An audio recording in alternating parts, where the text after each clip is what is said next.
right. It's great to be here with everybody today. My name is Renée DiResta. I'm the Technical Research Manager at Stanford Internet Observatory.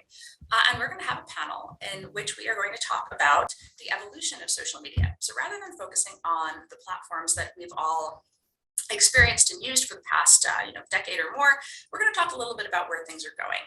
So as social media continues to evolve and shape our daily lives, there's a lot of interest in understanding emerging platforms and the way that they might shape our future experience.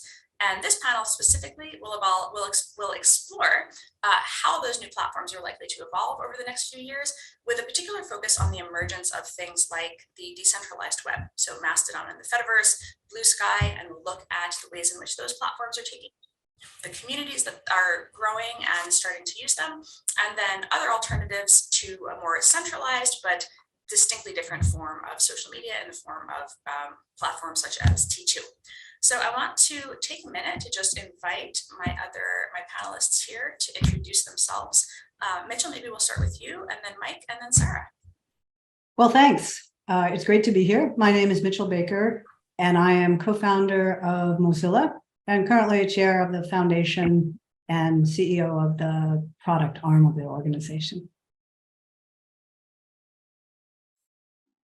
All right. I'm Mike Masnick, founder and editor of the Techdirt blog and CEO of the Copia Institute. And also thank you very much for inviting me to participate. My wife went to MIT, and I'm always happy to let her know that MIT recognizes somebody who went to a lesser school as someone at least somewhat worthy of talking. So I appreciate that. Thank you. Awesome. Hi, everyone. Sarah O. Thanks for hosting, Renee. I'm the co-founder of T2, part of a small and mighty team building a Twitter alternative. T2 is just our placeholder name right now, but happy to talk more about that in a bit. We're really thrilled to be joining this discussion with you all. So I wanted to start, Mitchell, with a question for you. I know Mozilla over the years has really been at the forefront of thinking about social media, but also the sort of promise and peril, maybe to use that common framing. And you've talked a little bit about the socialization of everything, social as a fundamental capability of the web. I'd love to hear how you're thinking about that at Mozilla. Oh, I'm delighted to have a chance to talk about it. I'm also very interested in the platform side. We have Mozilla.social as well and exploring, but I think there's something even deeper. The platforms, even new platforms, are sort of social media with the engagement model that we've understood at the very core. But there is, of course, humans engage with each other in all sorts of ways and in all sorts of activities and capabilities. And so I expect that along with whole new social media platforms, we'll also see, as you said, the socialization of everything, where the ability to engage with others and communicate and build followers or micro communities will become part of more and more activities. So I think as even recently I read, about influencers with Amazon, influencers in the fashion industry about what they're wearing, what they're buying, what kind of clothing, and beginning to have conversations with their followers and back and forth. And so you can see that that's a fashion piece, but fashion connects to life, and people reflect their ambitions and aspirations. So beginning to see this dynamic of following people and engaging one-to-many, sometimes direct messaging, as a capability that could, and I think will be, increasingly built into different kinds of products. So like at the very basic level, we'll say for messaging, you always want direct messaging. And then you combine that with the social media of one-to-many, and you start to see how different kinds of products could have different capabilities or modules that would be engaged. And so I think that's going to be a really fascinating a kind of period. It won't be the first time where you had something that was a distinct app, but also provided some underlying capabilities more broadly. And since people, find amazing ways to engage with each other, I predict that we'll start to see this as a kind of a connection into the big platforms, but living more and more locally in more and more devices. Can I briefly ask you to just describe Mozilla.social for anybody who is not familiar with Mozilla's efforts on that front? I think it's also a nice transition into thinking about decentralization in the Fediverse.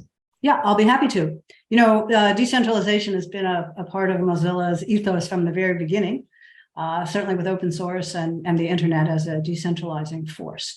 And so we've been, looking and for quite some time at various protocols and what might be effective in terms of decentralization. And there was a spurt of protocol development pre-crypto, and then the decentralization piece sort of was very focused on cryptocurrency for a while. And, more recently with Mastodon, we're beginning to see emergence of decentralized protocols and thinking again that's not, crypto based. And so we've been looking at these, pretty deeply for many years. And with Mozilla.social, it's an entree into the Fediverse, currently very early and by invitation right now, in part because we recognize the need to figure out content moderation. So Mozilla.social is a Mastodon instance. And one thing that we are explicitly trying to do is to not have we're neutral to all content, that many of the current big platforms have.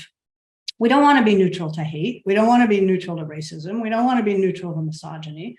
Our ethos at Mozilla is about inclusion. It's right there in our identity and our manifesto. And so, building that.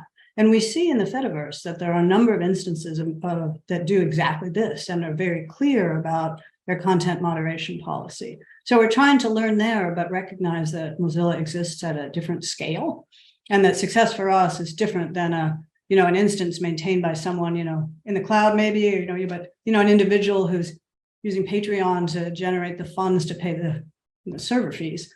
So operating at scale has its own set of problems, and so we're trying to be very, very intentional about that, so that we can have an instance that is, significant in scale, but operating under a different set of principles than the current big platforms profess. Thank you. That's, I think, a really great transition. Mike, I'd love to, you wrote this really great essay in, I think it was, 2019, maybe for Knight First Amendment, when the conversations around content moderation had really begun to heat up already. And they began, allegations of bias and censorship and whatnot really began as a conversation sort of in the 2015, 2016 timeframe, got quite, a lot of anger and ire about it in 2018. And then I think over the years, a number of us who paid attention to the space have really looked to this essay that you've written on protocols versus platforms. And I think that I'd love for you to maybe explain it a little bit to the audience for anybody who perhaps is not familiar with it. Hopefully we can kind of throw it up on the event page after this webinar is done so that people can find it. But if you could maybe share a little bit about your thinking on protocols versus platforms and these different ways of thinking about moderation and some of the challenges that Mitchell just alluded to. Yeah, sure. So, the paper actually had come out of a few different things. One was, a blog post that I'd written years earlier, I think 2013 or 2014, and then a variety of discussions, especially in the 2016, 2017 timeframe, where we kept seeing lots of people running into different challenges around how do you, if you're a company running a platform with lots of user-generated content and just users, how do you manage that, realizing that you're running into all different challenges around content moderation, but also privacy. And if you're a user, how do you know who to trust, and how do you feel comfortable using these different services?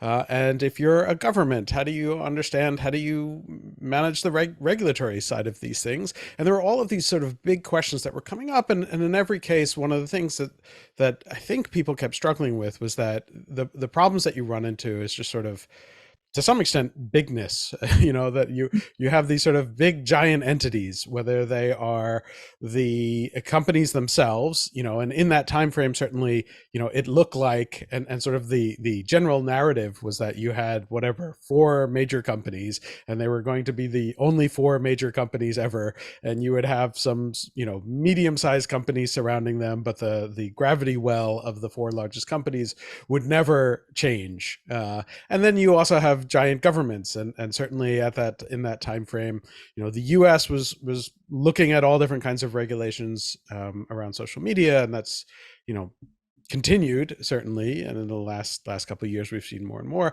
But also you had the EU that was getting much more aggressive. In that same time frame, the EU had passed the GDPR, and they were in the beginnings of the process that became what is now the Digital Services Act, the DSA, and the Digital Markets Act, the DMA, to effectively regulate all of these things.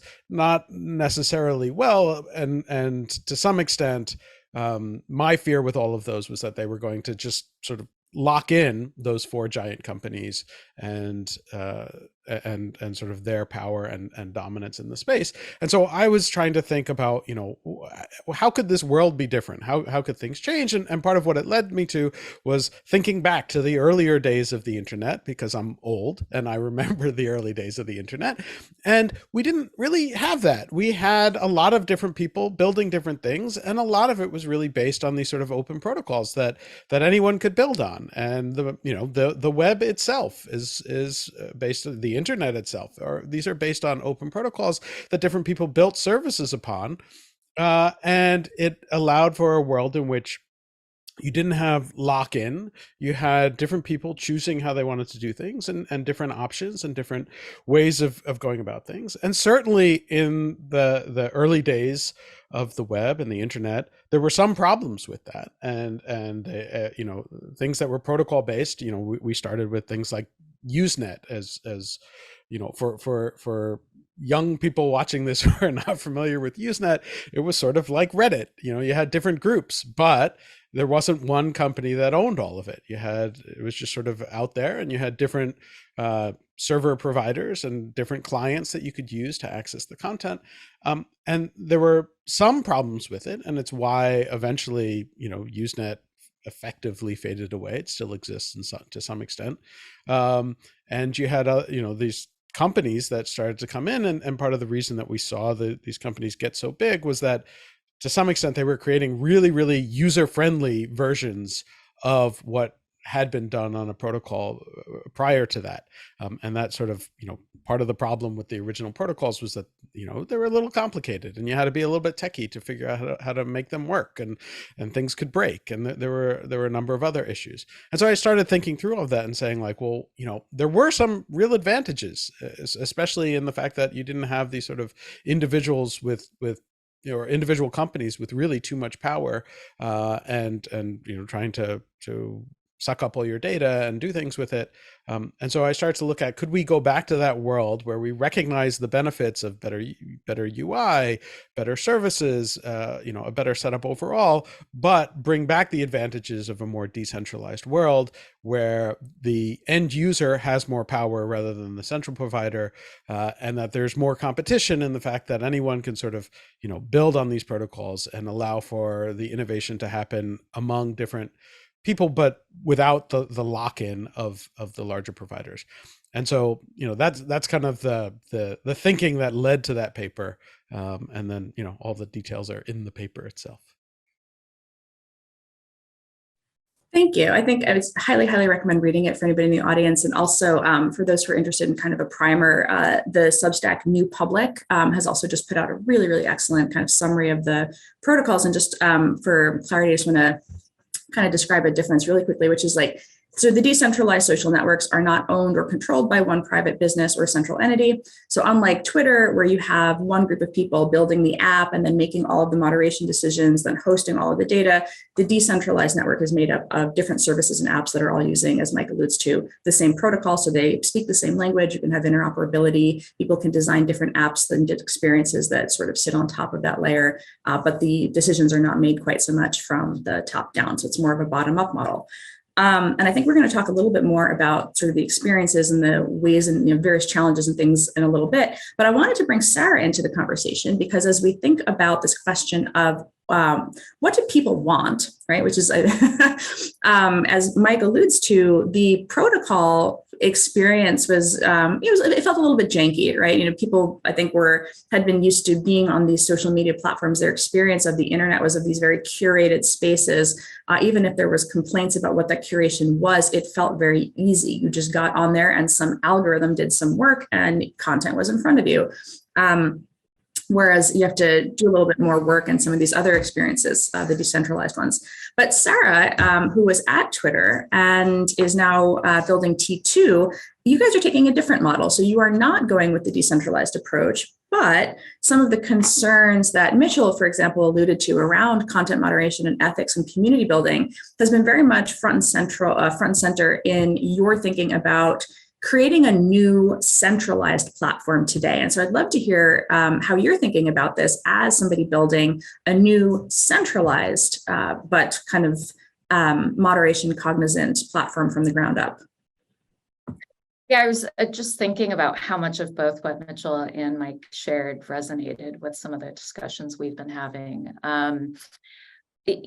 I spent, let's see, gosh, the last 2 years at Twitter, and then before that, quite a bit of time at Facebook, talking to people who weren't able to use both platforms the way that they were intended. On Twitter, it was different communities, including journalists who wanted to connect, share, engage, but were facing things like spam and harassment and all these other things that are very well documented in this era of connect the world. You know, I think when we look back, at least in my timeline, I kind of see that domination period of 4 platforms and connect the world era really ending sometime last fall or somewhere around there. And so as I started to continue to talk to these communities, re-engage them, I was impacted by the layoffs in November at Twitter. What was most striking was the consistent comment that people wanted something like the experience they were used to and they had, but they just wanted to feel different things. They wanted to feel more safe, less exhausted, you know, have a higher quality product experience, really great UI, have something that works fast. And so I'll say, like, I've stayed closest to a lot of those people who are craving something very familiar, nothing that diverges too much from the experience they've had the last few years, but still have needs, right? A short text format that works well, that doesn't reinvent the experience too much, but upholds and is consistent with principles and values that mirror how they live or engage with information offline. And so that's really been the motivation for us in building a Twitter alternative that looks, again, very familiar to what many of us who have used Twitter will be familiar with, but really building in this awareness and recognition and consciousness of everything that's happened. Mike, your piece on classic trust and safety and content moderation conundrums is like cherished by so many people that I know and I work with and I engage with. Like, you have to kind of go into this being very clear-eyed about the rage, the extremism, the shifting dynamics in this space and the world. And so we think in order to build any kind of user-generated content platform today, trust and safety has to be a fundamental pillar. And then, this model of a few people deciding what goes and what doesn't, and then building a police force or an enforcement system to live up to those rules is fundamentally flawed. And so what we're trying to do is both build in this awareness, deliver this experience that we hear people really craving for, and having another go at it. So that's where we are. It's very early. There's a lot of decisions that come with starting a new space while trying to account for lessons of the past. But it's very exciting, and I think very much a necessity to center a lot of these values and experiences in building a new place. One of the things I think each of you has alluded to is the idea of neutrality, right? And I think the sort of kind of common refrain in both the research space and the kind of content moderation practitioner space is that there is no neutral, right? There's no such thing as neutral. So I'd love to hear sort of a general question for all of you, how you think about what values underpin the sort of decisions that go into the baseline experiences here, and how you think about kind of either checking in with your user base, or is there, I think it's foundationally different to have, again, this sort of more top-down or moderated experience in which a centralized person is thinking about a moderation framework versus there are some other protocols, Mike, maybe you've experienced this, there's Nostr and some of the others where it's a much more individualized, everybody kind of sets their own rules sort of space. And I'd love to just hear your reflections on that question of neutrality and ethics and values in content moderation, recognizing that, of course, there's a feasibility component here, which is, something actually has to get built, right? Somebody actually has to create the systems that people are using. And so that I think in a centralized environment that's perhaps happens a little bit more quickly than we've seen necessarily, even with the potential for decentralized contributions. I'm happy to jump in. I think to your point, Renee, building in, for example, a consideration for community health from the beginning in a centralized environment just allows us to do a lot more things intentionally. Especially, I mean, in our case, we're just willing to make decisions about what's allowed and what's not. I think one of the biggest lessons in the listening tour that we've done of friends who've worked in this space is, gosh, it would have really helped if we were really upfront about what was acceptable and what wasn't at the very beginning and educating users. And so we're really focused on, I'd say, two things. One is really investing in norms upfront and then building incentives around supporting those norms. So who can post content? I mean, this is very, very small, but on T2, you can't post until you've filled out your bio and, you have a photo and there's something about you, which hopefully signals some information to people who are encountering your content. We're really pushing verification, again, to give more information. And you can imagine there's things that people who are verified can do that non-verified people can't.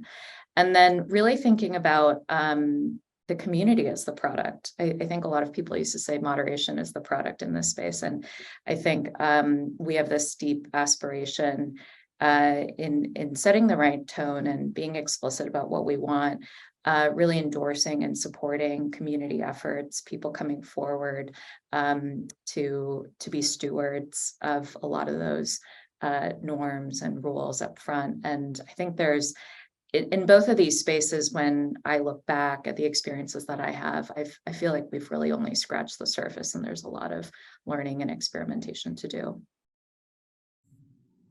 Yeah, I think there's, there's a lot that goes into this. And one of the sort of interesting things that I think is difficult for people to recognize if they haven't actually been involved in having to manage a community, and especially a community at scale, is how impossible it is. And there is this nature that a lot of people who haven't done any sort of trust and safety or content moderation work, always think, well, there's easy solutions. You just sort of ban the bad people and help the good people, and that works. And it turns out that it's not so easy, and it's often pretty difficult to figure out who are the good people and who are the bad people.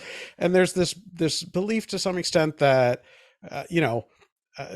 trust and safety, content moderation questions are a whole bunch of like really obvious decisions and a few that are maybe on the borderline in this sort of a gray area. And the reality is often that, the gray area of really difficult, unclear ideas is huge and massive, and especially at scale. And it's beyond the capability of any, one team to sort of figure it all out. But the way that we've built these sort of spaces where people communicated for the last decade and a half has always been that there are just, a few singular places that were in charge of figuring all of that out. And, that created all sorts of really difficult problems. And, one of the things that I'm really encouraged by what we're seeing now, for all of the reasons that it's happening now, is that we're beginning to see much more experimentation. And I think that's where it actually gets really exciting. We've had an incredibly small sample size of how do you handle these kinds of trust and safety questions for the last decade and a half, and now we're beginning to see all different kinds of experiments, whether it's T2, or other sort of upstarts that are centralized platforms that are testing different things, or whether it's the decentralized protocol-based ones in the Fediverse with ActivityPub or Blue Sky and the AT protocol, where you're seeing experiments happen. And one of the things that I like about seeing different experiments is that not everybody's going to come out in the same way. There is no perfect answer. There is no right way to do this. And by allowing for experimentation, it also allows for different people to sort of opt into the kinds of solutions that they prefer. Some people are a lot more sensitive to certain content. Some people want, they want the worst of whatever is out there, and some people don't, quite reasonably. And so, I'm sort of encouraged by the fact that we're seeing real experimentation, and that, we're beginning to recognize that there's not going to be this sort of one model that is correct. Like, there is no right way to do trust and safety and to build a system that, all whatever 8 billion people in the world are all going to agree to. And so, I think that experimentation and that differentiation and the different things that people can sort of opt into, and in some cases have more control over themselves, is actually a pretty exciting development, as opposed to just expecting, singular companies to decide, what everybody has to put up with. I might maybe build on that. Oh, sorry. Oh, no, I wanted to actually go ahead and build on it. And then I wanted to ask a question about the idea of scale, actually. And this is another thing that keeps coming up. But Mitchell, go ahead and offer your thoughts on this one. I was going to reinforce how difficult I think content moderation is, and in particular, how difficult it is to determine the line between whether you think of it as good people or bad people, good content, bad content, and actually one's political or worldview. And so, like, to the experimentation point, I think there are instances that are, well, this is my worldview. That's my content moderation policy. When you get to scale, it's a little bit different. You have to decide what scale and what is your audience. And so, for example, I have at least historically tried very hard to make Mozilla not represent what is Mitchell Baker's political worldview. I mean, sometimes it'd be tempting, like to take that power, but because we have this background in global community to try not to do that. And so I have very high regard for how difficult that dividing line is. And so for us, there is one bottom line piece, though. Like, we do put inclusion. Like, when I try and think about all the things that would come up in content moderation that one might do that would seem political, there is one that for us is like the starting point, and that is inclusion. Right? That's our identity, like accessible to all. Your demographics don't matter. I think your behavior matters as to whether you're welcome in a community, but who you are, it just should not matter. And so, as a starting foundational point for content moderation is inclusion for us. And so, hate crimes and misogyny and stalking and death threats and rape, all that stuff, that is not inclusive. And so, in the middle of something that I think is extremely high, like Truth Social is at one end, right? That's content moderation for our political worldview. We're not at least starting out to be that, right? And if you're not, you have to figure out how you do that, which we are in process. And as I said, it's small and friends and family at the moment. But we do know that the core for us is inclusion and welcoming and not violence and not this set of things. So that's our starting point, because that one's not negotiable.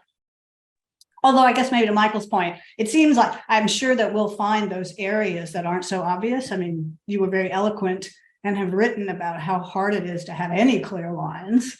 And so I want to acknowledge that, but just to say, as the starting point for us, it is this inclusion piece. I think this question of scale is so interesting because everybody uses scale in their answer. And this is something I've thought about a lot, which is is it just that the social platforms were too big, right? Or too many different types of people with different types of values and so on and so forth kind of munched into one place. They grew about organically through networks, but also because it was advantageous to the business model of the platforms to be very large. And that's not something that necessarily has to be true in a decentralized system. And yet somebody, as you noted sort of very early on, Mitchell, when you talked about Mozilla moving into the Fediverse, somebody does have to be kind of like paying server fees and, keeping the digital lights on. All platforms, Truth Social, Parler, again, as you noted, a lot of the early movements into more niche spaces started because of a particular political alignment that felt that it was being unfairly treated or censored on mainstream platforms. But then they did not actually do very well. There was not a lot of ad dollars that flowed into those systems. Parler, I believe, is largely defunct at this point. Kind of remains to be seen what happens with some of the others. So this question of decentralization and scale, when you're catering to smaller communities, how should we think about is scale a good thing? Do we want to see large scale, or do we want to have this much more federated environment where everything feels small?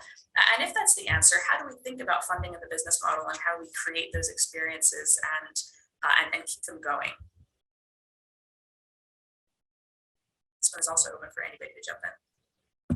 I mean, I can start, but I'd be very interested to hear both Sarah and Mitchell and their thoughts on this question as well.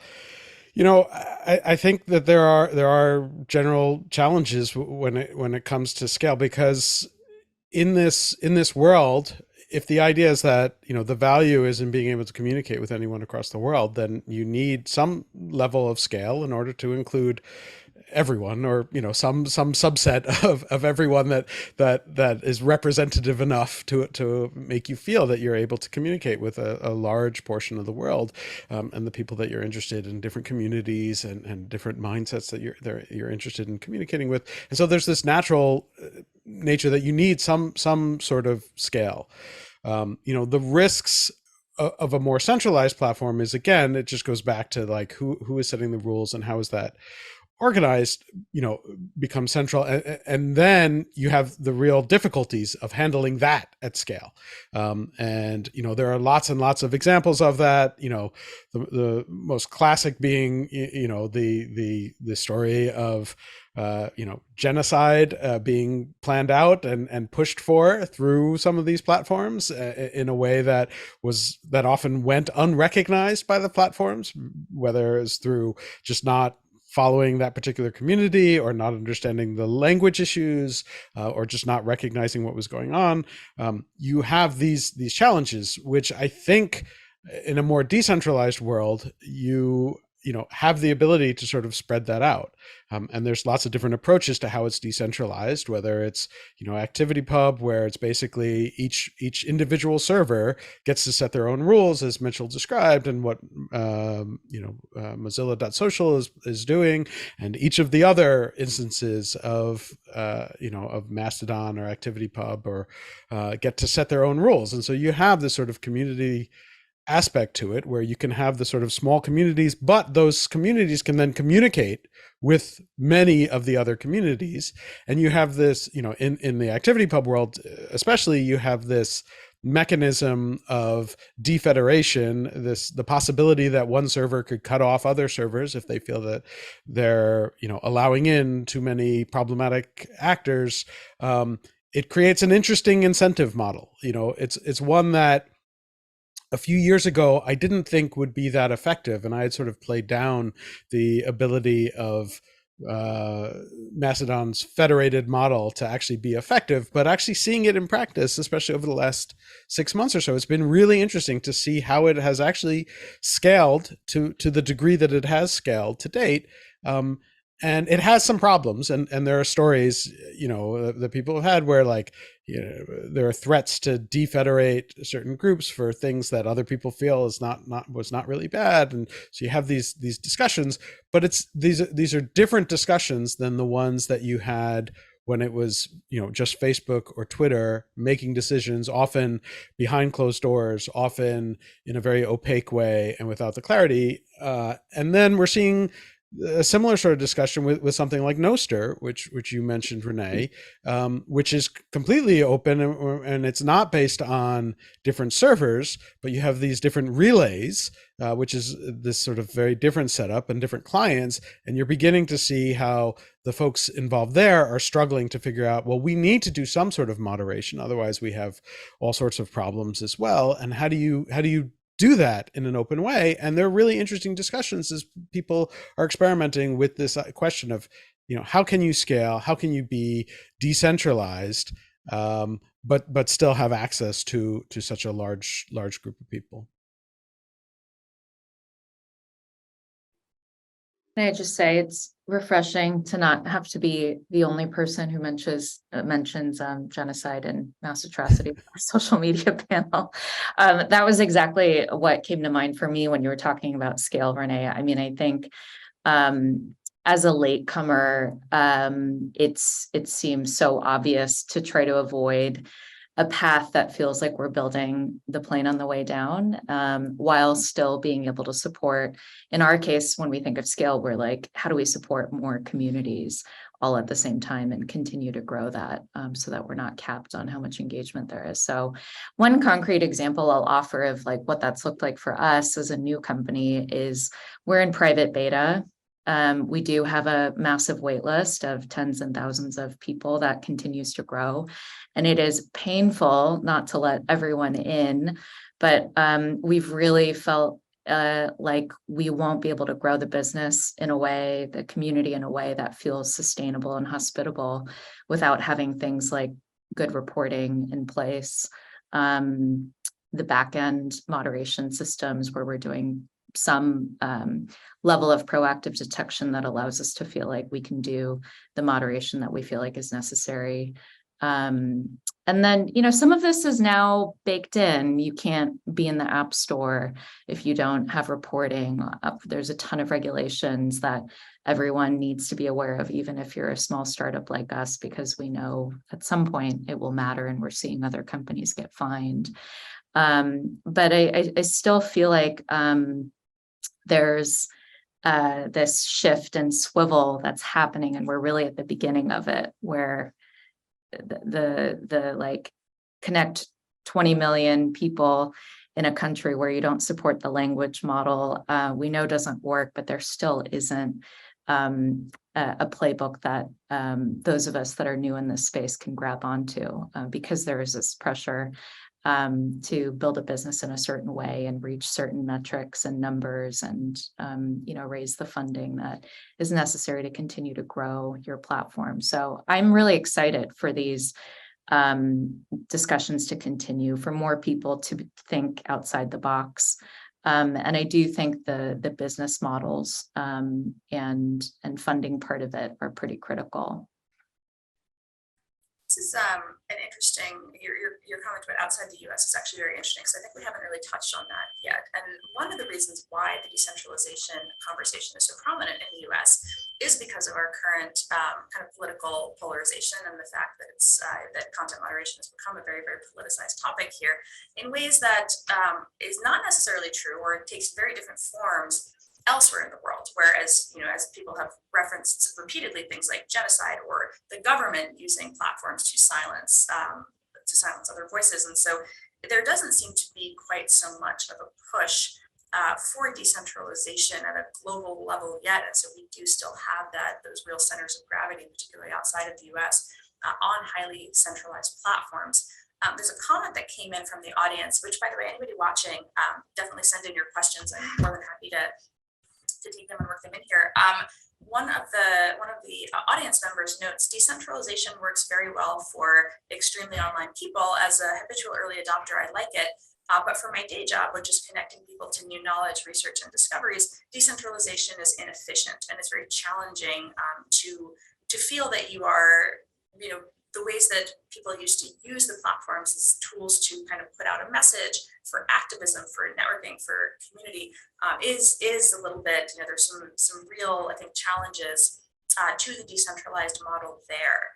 Mitchell, I don't know if you'd like to weigh in on this one, but again, open to anyone who'd like to think about that. These are global platforms, and we are tending to use a very US polarization lens as we have this conversation.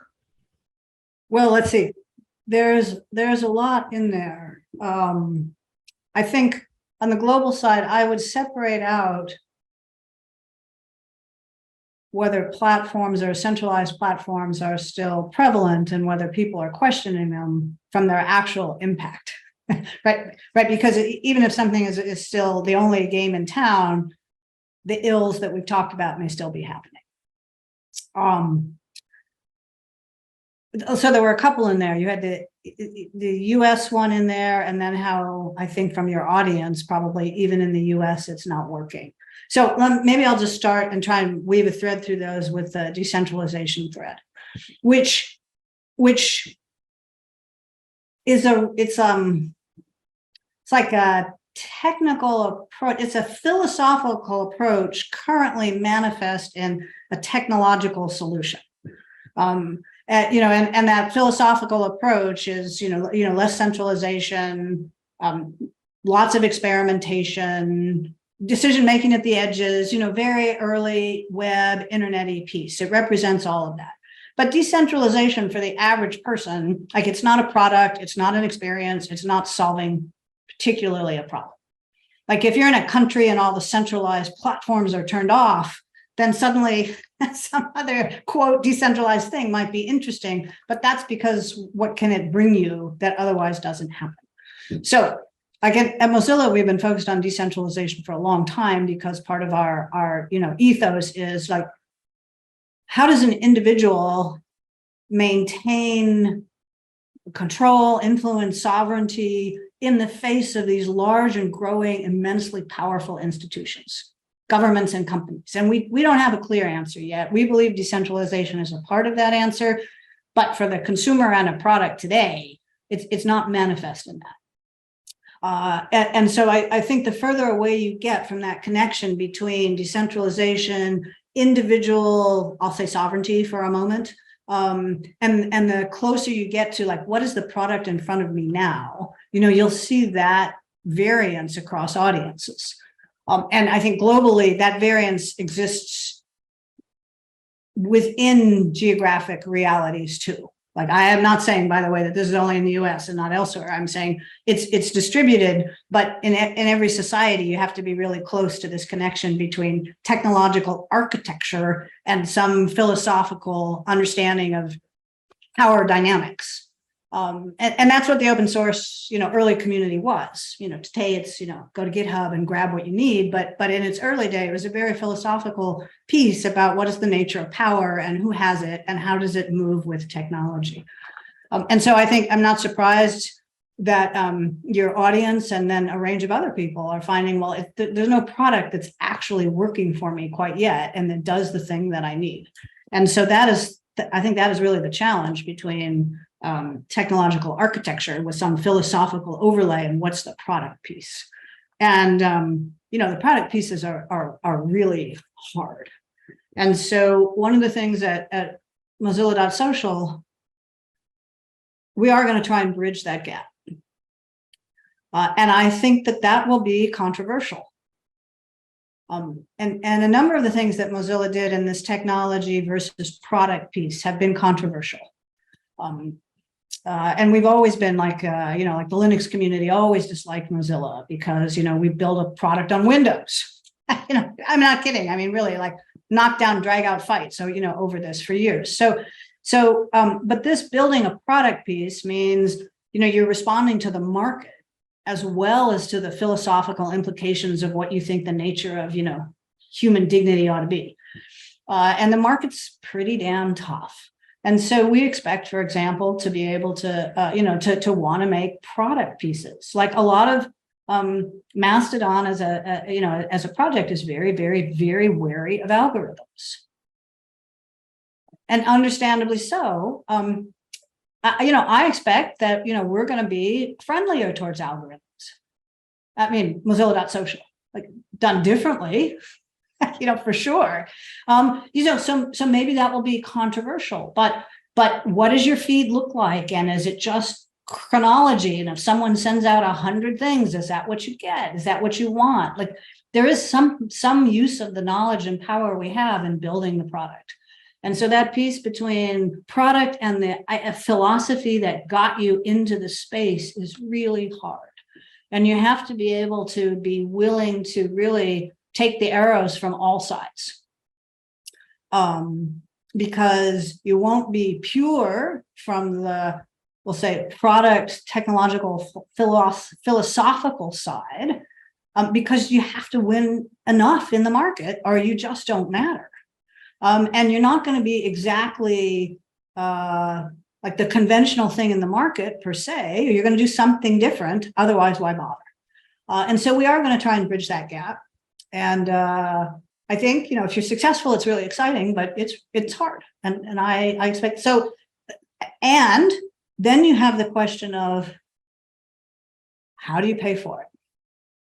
Right. And in the early days of building the internet with open source and the open web, like the answer was we don't. Like it's volunteer. And you know, Mozilla lived through this. And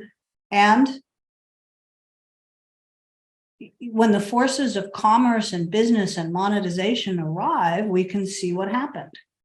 You know, the big platforms have tons of open source in them, but the open source community doesn't harvest the value, right? And so how do you actually pay for it? Is it a donation model? You know, like a lot of instances, you know, are trying to figure that out. And so that's a business piece. And, you know, God, you know, we're a nonprofit at our core, but we run a business and we try to run a good business and we try to be profitable as a tool. And like, that's another form of maybe impurity.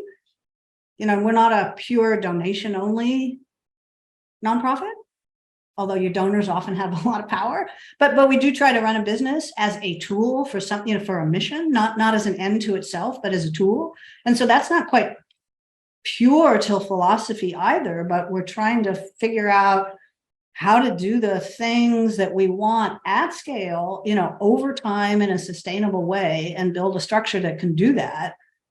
And still succeed in the market, but really be driven by something philosophical. And so that's a pretty tough mix. And to try to get back to the question, like I don't think the products are there yet. Yeah. Oh, Mike, go ahead. Yeah, I was just I want to build on that a little bit because I agree totally, and so I just had sort of two kind of quick comments on that. One is, you know, I think the questioner is right, and as Mitchell kind of laid out, in that, you know, a lot of the products aren't there yet, and there is this sort of philosophical issue that dominates a lot of the discussion. There's a great article which is not out yet, so I can't share it yet, but I believe in the next month there's an article that Danny O'Brien, which you know, some of you know well, he wrote this article that discusses this very point and gets into this idea of like, you know, why am I so interested in decentralization is basically the argument, and he notes that decentralization is a tool to get towards more important values. And he talks about the focus on getting to those values as being the important thing, and not just getting totally wedded to the idea of like decentralization for decentralization's sake, which I think, you know, clouds a lot of this discussion, that you have a lot of people who are so focused on the philosophical aspect of the decentralization, they forget the fact that like the product has to be good, the product has to work, the product has to actually attract people. And this is the issue that frankly a lot of the activity pub space, the Mastodon space has run into these challenges where they're very focused on the philosophy and building to that as opposed to like building the product that people can actually use. Now, I don't think it has to be that way. I think that, as Mitchell again was sort of alluding to, that like you can build good services that also connect to the decentralized world and that build on protocols. And we have some examples of that working. They're not perfect, but you know, email is generally one that comes up quite a lot in these discussions. Email is based on a series of open protocols and anyone can build on it. And, you know, in 19 years ago, Google came out with Gmail and sort of completely changed that world. Before that, you had really crappy email from your ISP, or you used Yahoo Mail, which gave you a tiny bit of storage. And then Google came out with this product that was just frankly much better. And it is still built on an open protocol. And you don't have to be on Google to communicate with other email systems. And if you decide that you don't like the way that Google does email, you can go somewhere else. And lots of people have adopted Google as their email provider. Now, that's for both good and bad, right? There you run into some of these other problems. But I think if you look at kind of the history as to how Gmail developed, it actually kind of shows the way that these things can work out, in that people can build good products and a lot of people use them.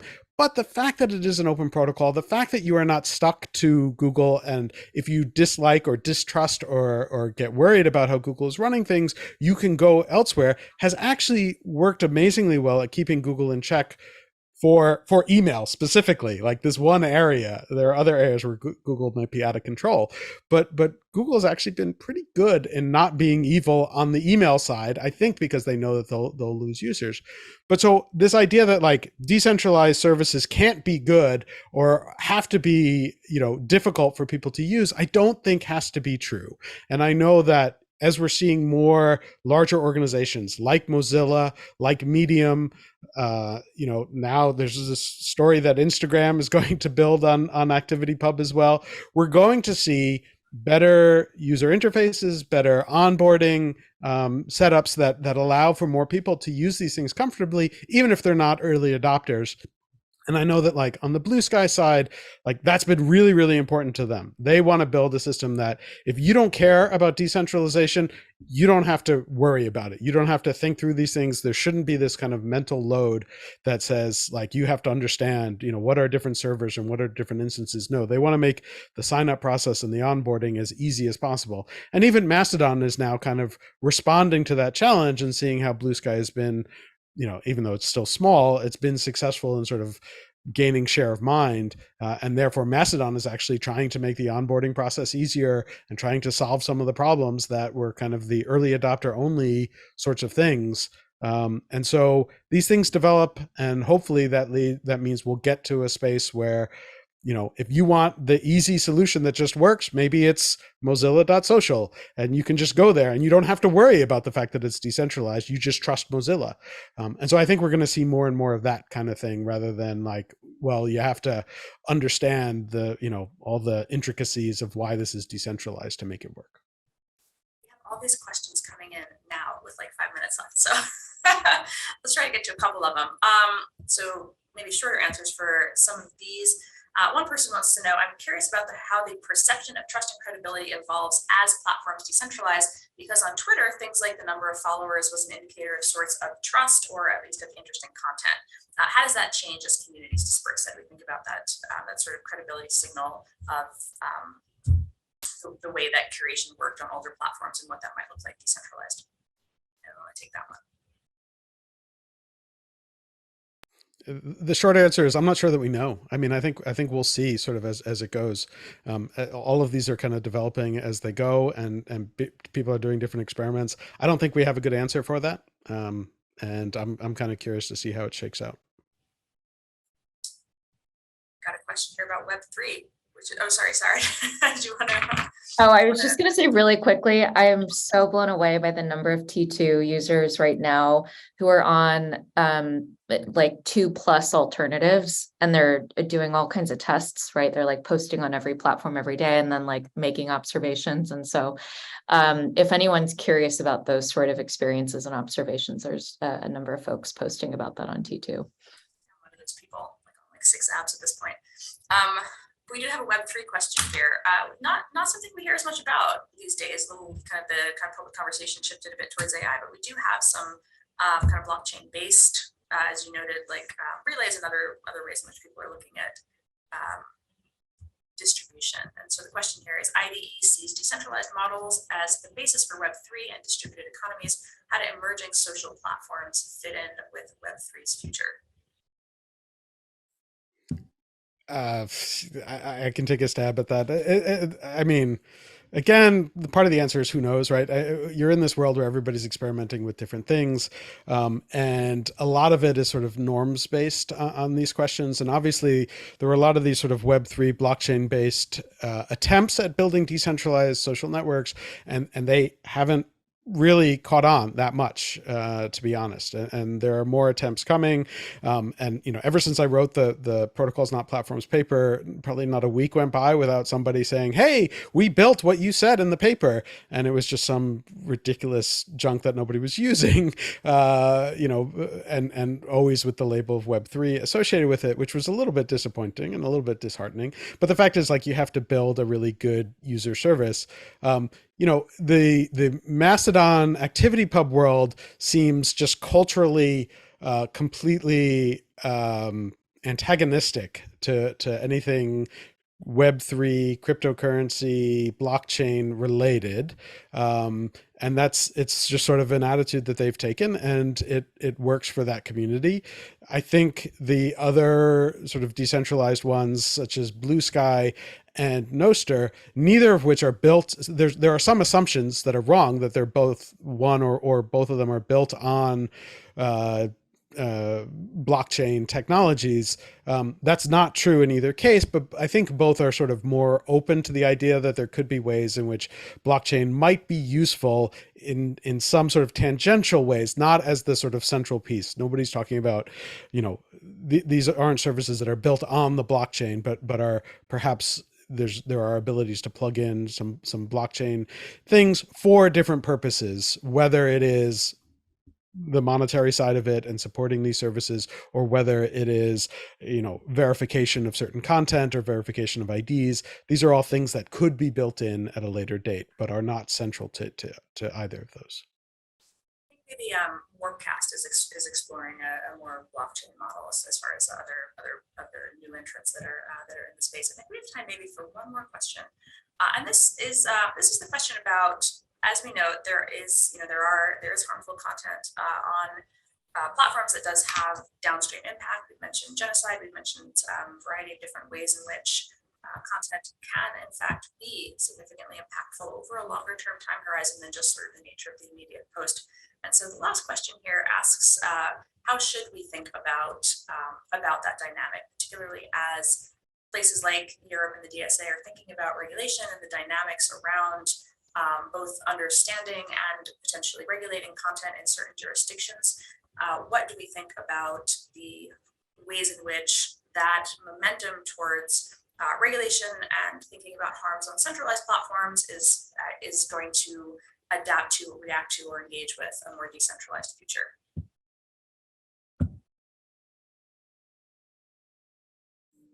I don't have experience dealing with this in the decentralized space, but something that I've seen emerge in response to this, and I hope is influencing those discussions, is more sensitivity to real and direct offline harm, or some people say real world harm, but a lot of these things, by the time they get adjudicated, have already had the impact, have already reached the communities or people, or impacted the image of how someone might be seen. And I'm curious about, I am curious too about how that plays out in a decentralized space. I think even within the centralized platforms, we're seeing a big shift in trying to adjust policies, how they're enforced, and all the tooling that goes into it to ensure there's some more awareness about the time element and the harm potential around a piece of content. And I'm going to imagine it's going to depend on exactly what one means by decentralized. So there's decentralized with many instances, but that, an instance that's operated by someone can be affected by the same laws as a centralized system. Whether those are good laws or not, it's a different question. Like, you didn't ask that question, but and then there's a kind of trustless environment, excuse me, for which blockchain has been, the primary example recently, and that's a different kind of question. But I think certainly in the Fediverse, I think you have to be very careful of what the rules are, because the tendency is to make rules for the GAFA in European terms, right? The GAFA scale platforms, and whether a small instance can actually manage that is another piece. But anyway, what I think the core of what I'm trying to say is I think it's very different of whether you have many instances that are federating and known and operated by people, just smaller and interoperating rather than one, versus something that's a really trustless space where it would be hard to pin down who's the actual responsible person or organization. With that, I think that we are at time. So I want to say thanks to our panelists for their time and insights today. And to the audience, thank you for joining us. And I hope this panel provided a glimpse into the future of social media and the ways in which emerging platforms are going to be shaping this rapidly changing landscape. Thank you so much. Amazing. Thank you all so much. This was absolutely enlightening, and really appreciate you moderating, Renee. And I thank all the panelists. You guys did a fantastic job. Another great panel to sort of close out the day. Spoiler alert, we're doing a little bit of very large scale research into that exact decentralization question right now, and asking, what does it mean, and what are the different ways that something can be decentralized, and what might cause centralization or decentralization, or what might the effects of that be in either a Fediverse or a Web3 environment, or a decentralized permissionless environment. So thank you all, really enlightening conversation. And I just want to thank the panel, and as well the audience, and as well all of the panelists and panel moderators today for an amazing social media summit here at MIT. Was just checking some of the numbers throughout the day. And, you know, this reaches thousands of people. At some points, it reaches tens of thousands of people. And so these conversations become extremely important to furthering and understanding amongst everyday citizens like ourselves who use this technology, but also to policymakers, to managers, platform leaders, developers, as we enter into the next era of technology. And I think that these conversations, convening them, having them, sharing them is extremely important. Just want to say thank you again to our channel partners, Ogilvy, the MIT Sloan Office of Communication, the network, the Outthinker Network, and T2 Social. I also want to say thanks to the MIT Initiative on the Digital Economy and the MIT Sloan School of Management, without whose support and tremendous effort, none of this would not be possible without them. So thanks again to everyone, and we look forward to bringing this to you again next year. So we'll see you then. Thank you.